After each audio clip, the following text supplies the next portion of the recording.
Oke, baiklah kembali lagi di perkuliahan analisis regresi. Kita lihat pembahasannya. Kalau di pertemuan sebelumnya kita sudah bahas tentang pendahuluannya, kemudian hubungan antara variabel dependen dengan variabel bebas. Kemudian sudah masuk ke pengantar sedikit tentang model analisis regresi linear sederhana, model regresi linear sederhana. Nah, pada pertemuan kali ini kita akan bahas bagian yang ketiga, ini adalah analisis regresi linear sederhana. Oke ya.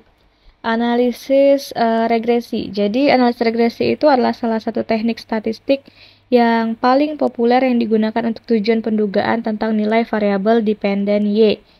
Jadi, ingat konsepnya adalah tujuan menduga variabel Y atau menduga variabel dependen gitu ya. Kalau bukan Y juga nggak masalah. Yang penting konsepnya adalah tentang kita menduga nilai variabel dependen. Nah, tujuan analisis regresi adalah membangun suatu model probabilistik. Jadi kalau sebelumnya kita sudah pernah membahas tentang ada dua jenis hubungan. Yang pertama hubungan deterministik, yang kedua adalah hubungan probabilistik. Kemudian, jadi analisis regresi ini membangun suatu model probabilistik yang dapat digunakan untuk menduga nilai variabel dependen berdasarkan nilai variabel bebas. Nah, karena kita masih berbicara tentang analisis regresi linear sederhana, maka hanya satu variabel bebas saja. Pada dasarnya, cakupan analisis regresi ini sangat luas. Namun nanti akan kita bahas dibatasi hanya pada teknik regresi linear sederhana dulu tentang pendugaan satu variabel Y oleh satu variabel X saja. Oke, nah salah satu asumsi yang digunakan dalam model regresi linear sederhana itu adalah bahwa setiap nilai variabel X itu berkaitan dengan suatu distribusi dari nilai-nilai variabel Y.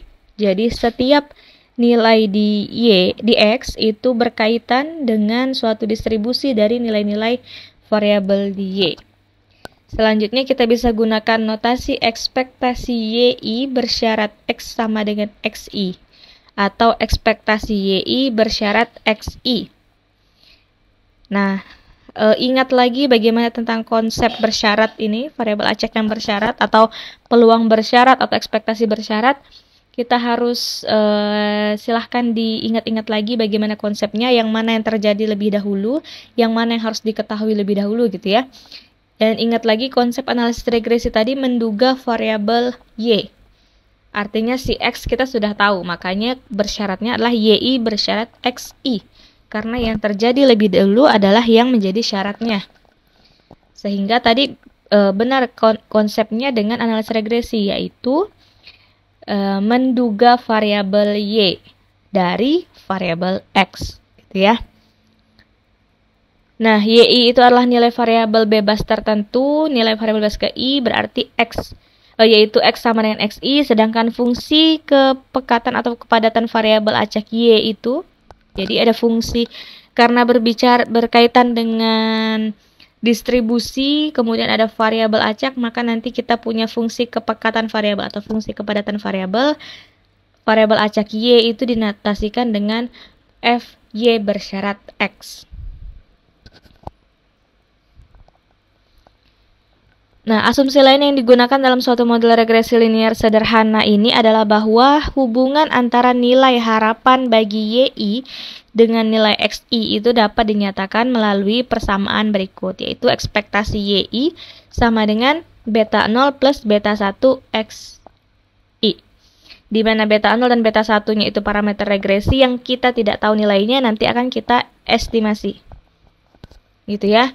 Ini dapatnya dari mana? Nah, perhatikan kita sudah pernah bahas tentang belum dituliskan ya di sini. Kita sudah pernah bahas tentang persamaannya adalah YI sama dengan beta 0 plus beta 1 XI ditambah error I ya. Galat I. maka ekspektasi YI bersyarat XI di sini nanti akan menjadi ekspektasi ini ya, beta 0 ditambah beta 1 XI ditambah error I bersyarat XI. Ini kalau kita turunkan rumusnya. Sehingga nanti kalau menggunakan sifat ekspektasi, jadi ekspektasi beta 0 jadi beta 0, ekspektasi beta 1 XI, ekspektasi beta 0 bersyarat XI nanti beta 0, ekspektasi beta 1 XI bersyarat XI nanti jadinya beta 1 XI. Kemudian nanti ditambah dengan, ini kan titik-titik tadi, ekspektasi error I bersyarat XI nanti akan sama dengan 0. Kenapa sama dengan 0? Karena ini kan sifatnya galat ya. Galat, ini kan selisihnya, errornya. Maka ekspektasinya 0. Nanti harapannya adalah galatnya sama dengan 0 kan pastinya. Artinya harapannya kita menduga sesuatu yang mendekati sebenarnya, hampir mendekati sebenarnya. Makanya dia sama dengan 0. Itu secara konsepnya aja. Nah, persamaan tadi menyatakan bahwa nilai rata-rata bagi Y untuk nilai X itu X tertentu terletak dalam suatu garis lurus. Ini ilustrasinya ya. Nah, ini adalah ilustrasi dari persamaan tadi. Jadi persamaan yang ini merupakan garis regresi populasi. Nah, dari gambar ini terlihat bahwa setiap nilai XI, arti X1, X2, itu berasosiasi dengan suatu populasi dari nilai Y. Mana nilai Y? Ini nilai X, ingat ya, X itu sumbu ini 3 dimensi. X ini sumbu yang ini, kemudian Y itu sumbu yang ini. Jadi di setiap nilai X pasti dia berasosiasi dengan si Y, di mana rata-rata setiap populasi tersebut terletak pada garis regresi ekspektasi Y. Berarti kalau ini ekspektasi Y bersyarat X sama dengan beta 0 plus beta 1 XI. Jadi gimana ya, ini kan berbentuk kurva normal ya. Kurva normal rataannya posisinya ada di tengah sini. Ini kalau misalnya kita buat 2 dimensi kurva normal, maka rataannya, ini kan rataannya, anggap saja seperti ini ya, kalau kita buat dimensinya. Nah, jadi ekspektasi rataannya ini, rataan setiap Y1 X1, Y2 X2, nanti kalau ada X3, nah rataannya itu nanti rata-rata setiap populasi itu terletak pada garis regresi ini. Nih. Nanti kalau rataan X3, misalnya ada X3 di sini, rataannya berarti juga di kalau misalnya kita tarik garis di sini, ya kira-kira seperti ini. Jadi rataannya pasti terletak di garis regresi ini. Ya seperti itu kira-kira ya gambar 3 dimensinya. Nah, walaupun populasi tersebut mempunyai rata-rata yang berbeda, diasumsikan bahwa populasi tersebut mempunyai varian sigma kuadrat yang sama. Ya, rataannya bisa aja berbeda kan. Ini rataannya berapa? Ini rataannya di titik ini berapa? Ini berapa rataannya? Tapi walaupun rataan populasinya berbeda, maka diasumsikan bahwa populasi tersebut mempunyai varians yang sama. Oke.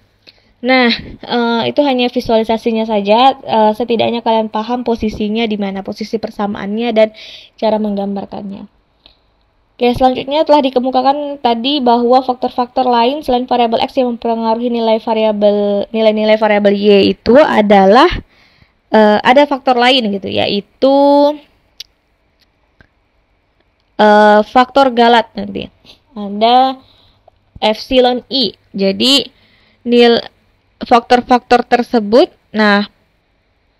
mempengaruhi nilai-nilai variabel Y dan dinotasikan dengan epsilon I yang disebut sebagai faktor galat. Karena nilai-nilai epsilon I ini bervariasi, ya jadi kan epsilon I ini yang mana sih? Sebenarnya, bentar ya, ini secara yang biasanya dilakukan ya. Nanti ini kan Y, ini X. Kemudian dengan persamaan Y sama dengan beta 0 plus beta 1 X, yaitu pi-nya. Nanti kan kita dapat Y topi nih. Ini ada nilainya. Nah, si EI ini apa sih? EI itu adalah selisihnya Y min Y topi misalnya. Nanti misalnya ini 2, ini 3, berarti selisihnya nanti min 1 gitu.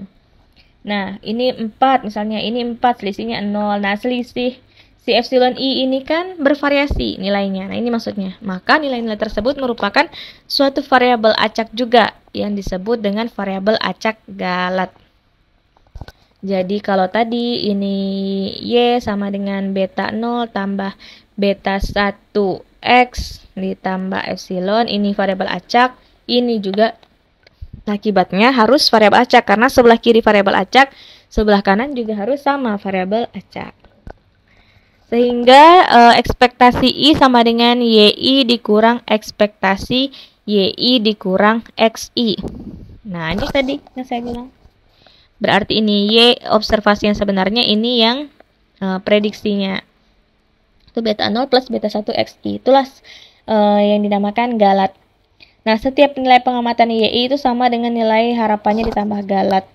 Ya, ini kita manipulasi aljabar aja dari sini. Dapatlah seperti ini. Nah, jadi persamaannya adalah YI sama dengan beta 0 plus beta 1 XI plus error I.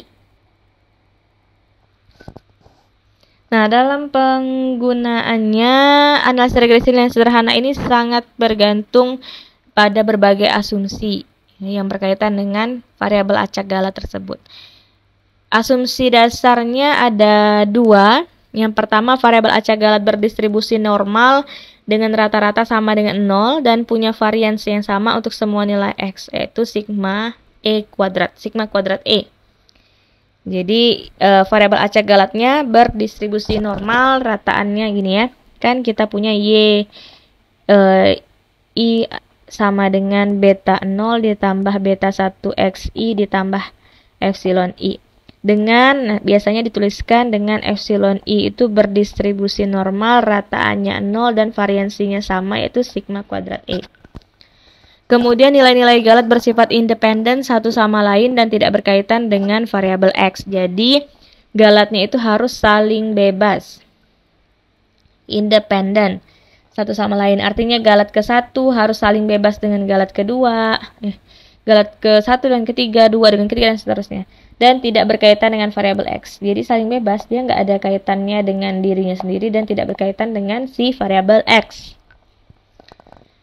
Nah, asumsi tentang tadi yang pertama kesamaan varians yang sama itu sebenarnya disebut juga biasanya dikenal dengan asumsi homogenitas. Jadi homogenitas residual biasanya.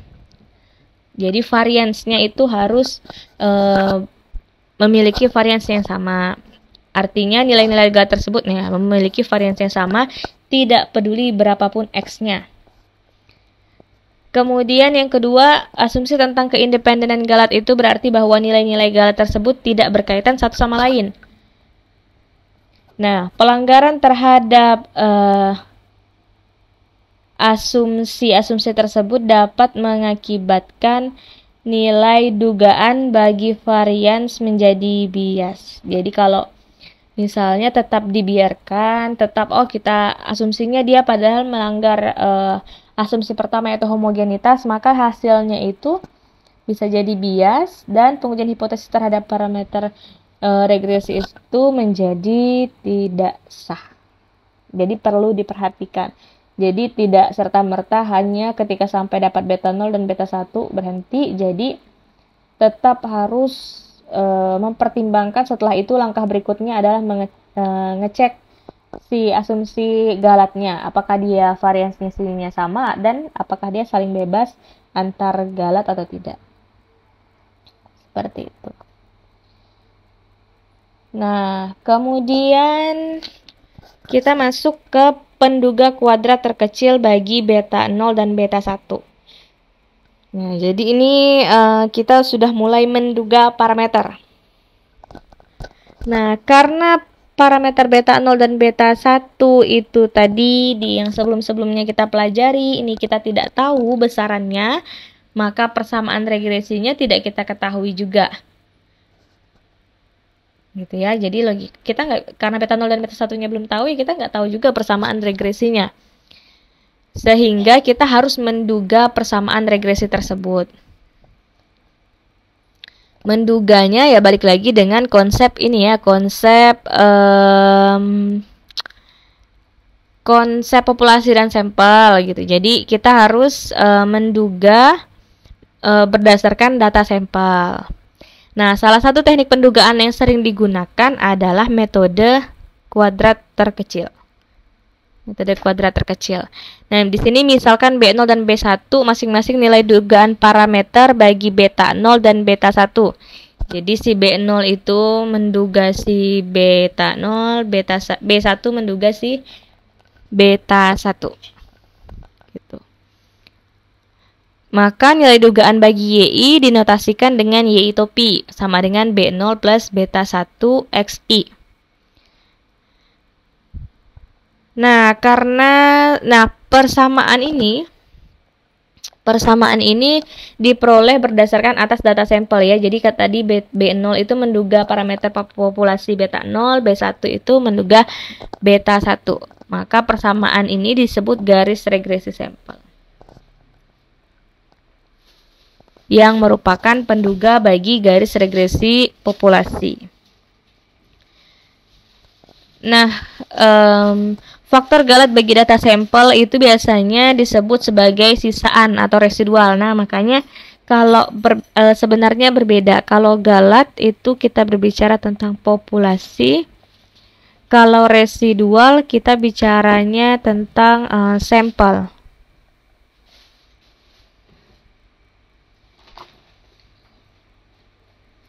Residual atau sisaan gitu ya.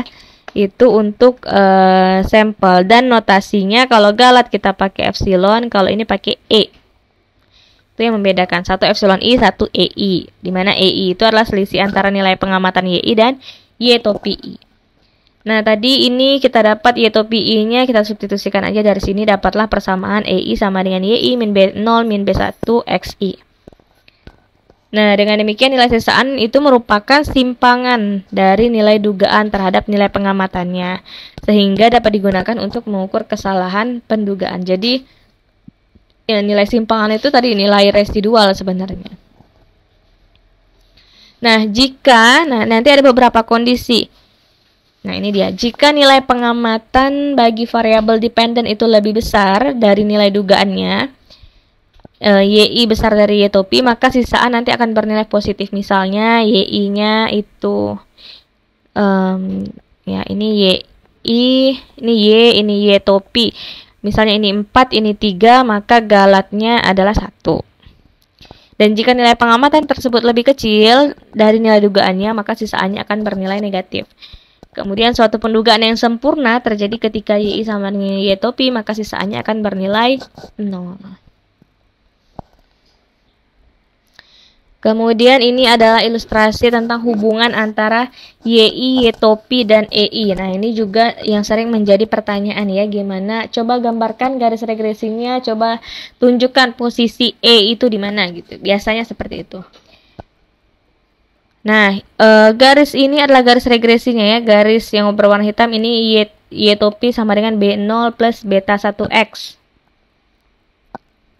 Nah, kemudian ini adalah kita lihat misalnya titik ini adalah titik XI, YI. Kemudian di sini adalah garis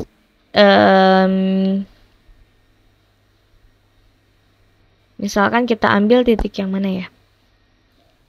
Kalau misalnya kita ambil titik ini aja yang tadi ya, XI, YI, maka selisihnya harusnya dia berada di sekitar sini, maka ini adalah namanya EI.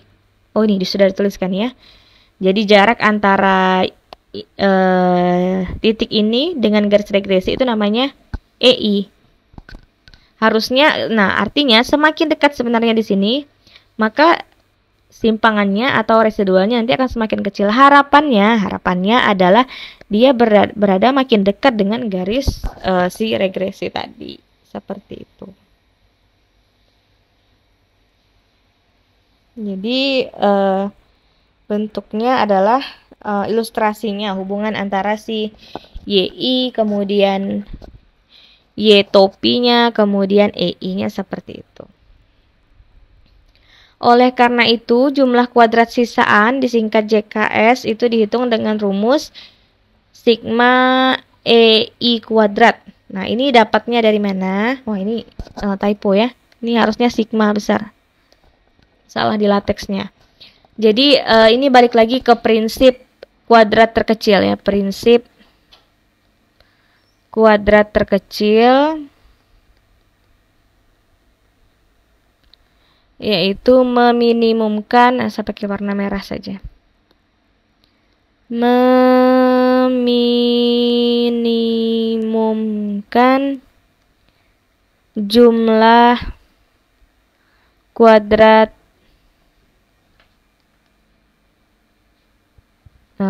galat atau jumlah kuadrat residual di sini.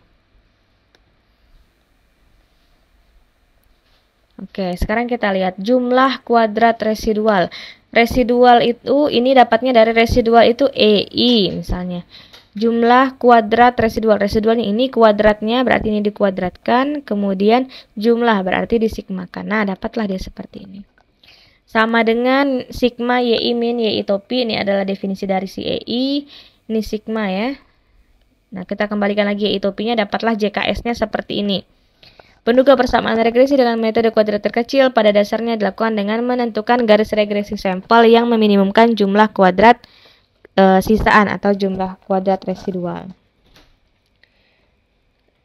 Nah, dengan metode kuadrat terkecil, nilai dugaan bagi parameter regresi beta 0 dan beta 1 masing-masing adalah B0 dan B1 itu adalah didapat B0-nya adalah Y bar min B1 X bar dan B1 sama dengan sigma X dikurang X bar Y min Y bar, sigma X dikurang X bar dikuadratkan, atau B1-nya adalah seperti ini. Oke.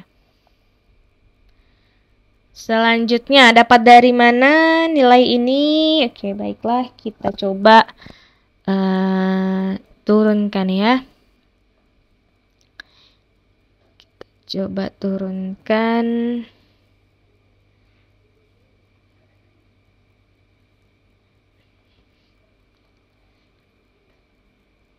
Oke.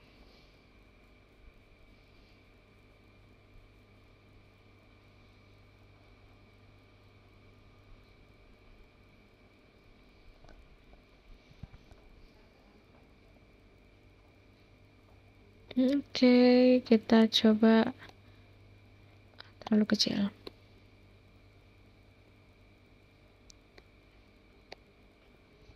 Oke ya. Jadi kita coba prinsip kuadrat terkecil. Pendugaan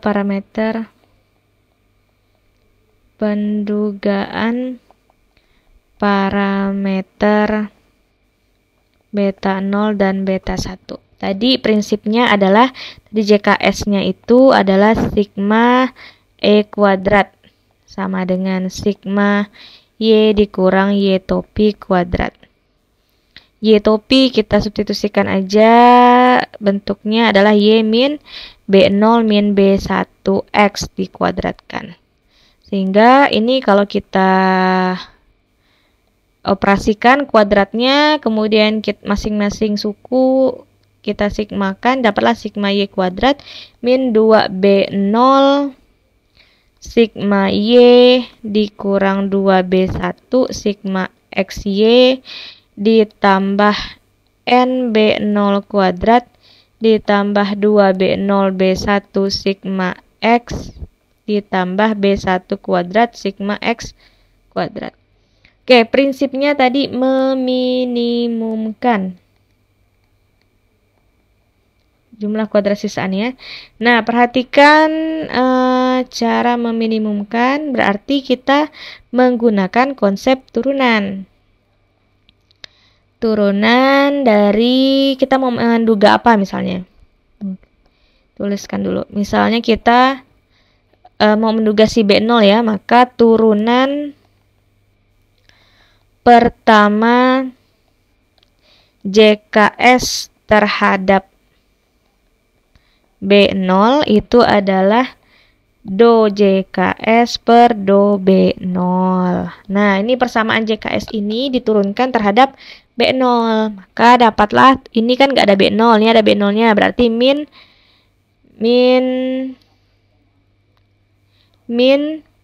2 sigma Y, kemudian yang mana lagi ada B0 ini berarti 2NB0, kemudian ditambah yang ada B0 berarti 2B1 sigma X. Habis ya B0-nya. Kemudian maksudnya suku yang mengandung B0 di JKS sudah habis. Do JKS per do B0 sama dengan 0. Ya kan, meminimumkan konsepnya. Maka di sini sigma Y dikurang B1 sigma X itu sama dengan NB0. Benar ya? Sigma Y ya benar. Kemudian jadilah dapatnya B0 itu sama dengan sigma Y dikurang B1 sigma X per N. Nah, sigma Y per N itu adalah Y bar dikurang B1 sigma X per N itu adalah X bar. Jadi dapatlah Y bar min B1 X bar. Nah, dengan cara yang sama kita bisa tentukan turunan JKS terhadap B1. Ini ya, turunan pertama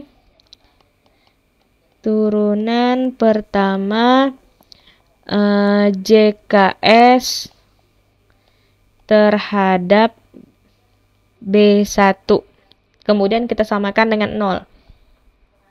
Berarti dapatnya nanti, ini silahkan dicoba ya, B1 berarti sama dengan, nanti dapatnya dari sini min 2 sigma XY ditambah 2B0 sigma X ditambah 2B1 sigma X kuadrat nanti sama dengan 0.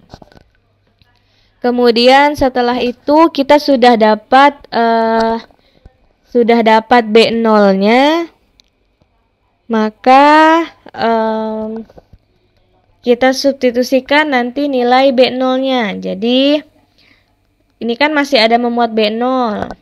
Jadi untuk mendapatkan si B1-nya sama dengan berapa, kita sudah dapat B0-nya. Jadi kita substitusikan B0 sama dengan sigma Y per N dikurang B1 sigma X per N. Yang ininya ya, ke persamaan yang sebelumnya, turunannya tadi. Maka kita dapat min 2 sigma XY ditambah 2 dikali B0-nya disubstitusikan sigma Y per N min B1 sigma X per N dikali sigma X ditambah 2B1 sigma X kuadrat sama dengan 0.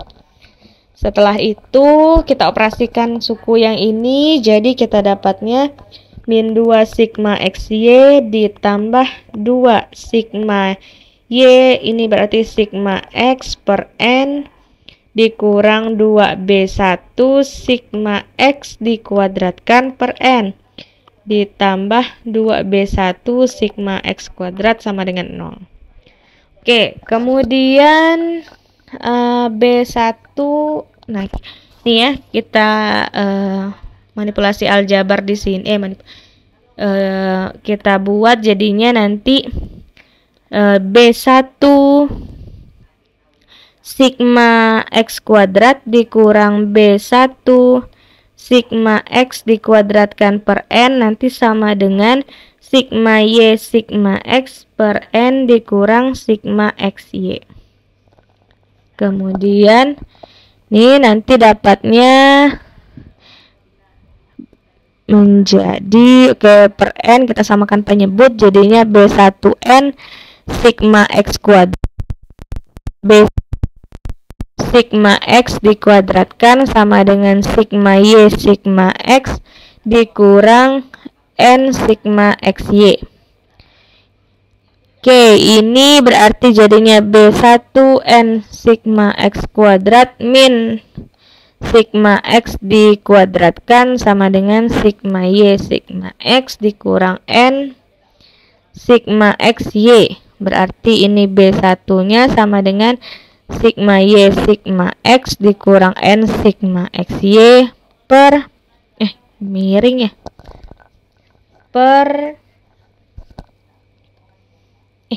N sigma X kuadrat dikurang sigma X dikuadratkan. Oke, jadi dapatlah B0 dan B1-nya. Oke, dapat B0 B1-nya, kita balik lagi ke slide-nya. Nah, dapat ya B0 dan B1-nya. Maka jadi kalau kita punya data Y dan X, kemudian kita pengen menduga parameternya, maka caranya adalah dengan cari B0-nya dan cari B1-nya seperti ini. Kan kita X dan Y-nya kita sudah punya, sehingga kita bisa dapat rataan di X dan rataan di Y-nya juga. Seperti itu. Nah, kemudian ini ada ada satu contoh